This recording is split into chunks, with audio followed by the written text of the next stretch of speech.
Get that June, got the shoe. Get that June, got the June. Get that.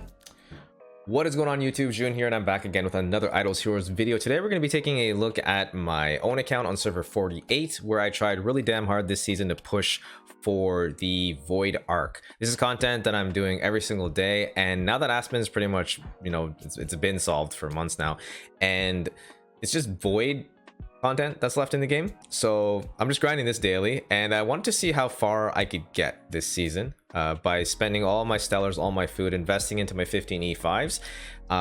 We got 69th. Now that's pretty damn good. But again, the reset just happened, so I'm obviously gonna get pushed. Probably I'm just gonna eat it off the top 100 most likely. I'm probably gonna finish around 130, 140 would be my guess.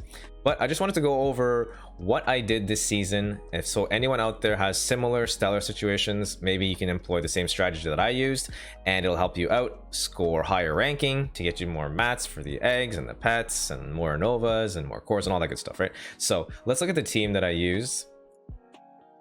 Well, my hero bag rather. So this is a late game account, so we have 15 E5s. I have 25 Void Enables. Now I didn't get 25 Void Enables from the beginning of the season. I was upgrading as I got stellars coming in. So I think I started at 22 Void Enables, and then I worked my way up to 25, and halfway through the season I was at 25, and then here we are. I still haven't gotten the stellars to upgrade the last one. I have the 10 star ready, but as you can see, I'm still about 50,000 shy of being able to upgrade any of my Void 1s to Void 2s. So I'm literally living this game 590k stellars at a time. I need to upgrade all my Void 1s to Void 2, so that's what I'm currently doing. And for next season, I should have at least one more Void Enable. But with 22 to 25 Void Enables, I was able to sit around 120 to 180 range. So top 200 for sure. I wasn't actually expecting to be able to even break top 300, but to my surprise, I was able to actually get there and stay there, and I'm pretty sure we'll probably finish in the mid 100s. The team I used for the Void Arc boss was it's pretty standard. I used Drake, Ithaqua, Olivia to shrink the boss, Ignis to help give her Ithaqua CC immunity, a Rogan for all the damage buffs, assassins, all that good stuff, crit rate, crit damage. And my last slot I actually used was Destroyer. I didn't use the Queen. A lot of people do use Queen, but I just don't like Queen because she throws just like this one extra attack in at the beginning of the fight. And sometimes your Ithaqua can get stunned, feels kind of bad, and then she just dies without doing anything. It's just, sometimes it just ends up being really weird, and I just like the consistency of just having like a dumb destroyer that just died and just buffed her. So that's kind of more personal preference, but yeah, with what I had, that's the best I could do. And today was the last day, and I was able to kill the boss still with still a bunch of disintegrators left over, so it's no issues.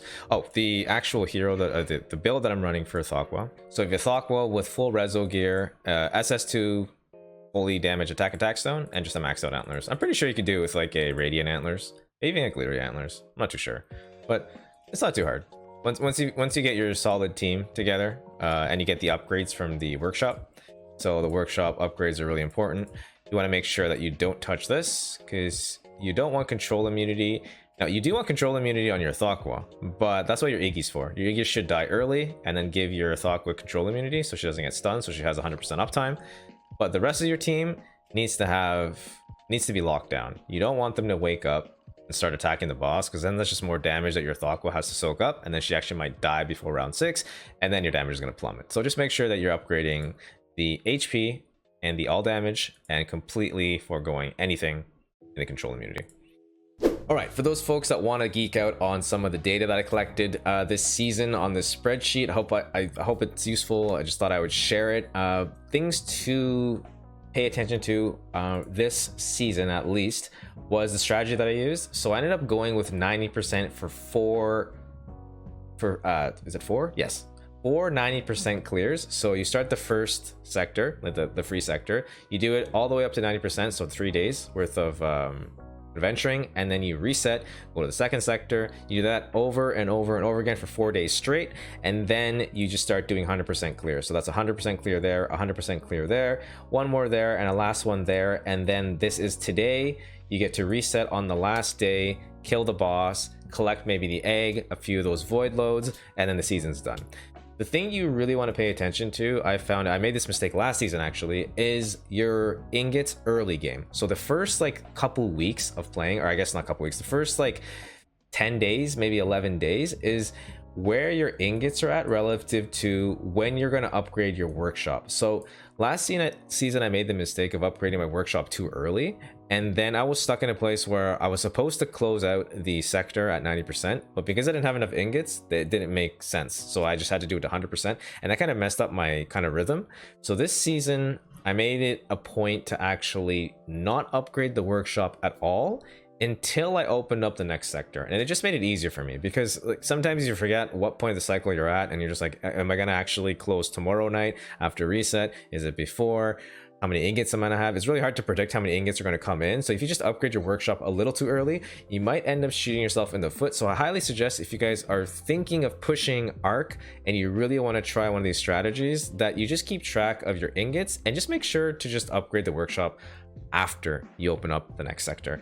Now there's a bunch of different strategies you can use. You can do like a 90% method, where all you do all season is just to keep doing 90% clears, just constantly clearing just 90%, and that's supposed to be really good for Nova crystals. So if you really want to buy out the shop and get a lot of resources from the actual store in the Void Arc, then that's definitely a good strategy. I've heard. I've only done the 90% into 100% so far since Arc opened up, but maybe next season I'll give the full 90% a try, just to see how that feels. And I didn't actually upgrade the Star Lab, if you guys noticed, until day 18. So I was pretty much rocking just a, you know, unupgraded team up until then, and I had no issues. The Ithaqua at Void 2 with the upgraded Max Antlers, she was doing perfectly fine killing the bosses for me without any issues. When I got to the last sector though, you really feel it. You really do need to start upgrading the Star Lab, but by then your workshop is kind of on its way. So if you notice here, I was at workshop 4 on day 17, and I was still trying to max it out. And I spent a little bit of my resources that could have went towards upgrading the workshop to upgrading the Star Lab. I was like a little worried that because I wasn't doing any damage, that the boss would stick around for too long and I wouldn't have enough time to kill it. But it ended up being near the end. I had about 2 days. Like the last 2 days, the boss had been dead. So I did have about 2 days to give there. So I don't think I need to upgrade it that early. Getting the workshop done early is probably something I'd focus on next season. But that's the thing. You just don't know too much of like your pacing and like how hard the boss is until you really get a good feeling for it season to season. But I'm getting more and more comfortable with it now. So I'd probably prioritize just workshop max and then doing the Star Lab. But as you guys can see here, I made a couple upgrades along the way before getting to workshop 6. But that's pretty much it. Hopefully you guys found this information useful. Thank you so much for checking it out. We will see you in the next one. Peace.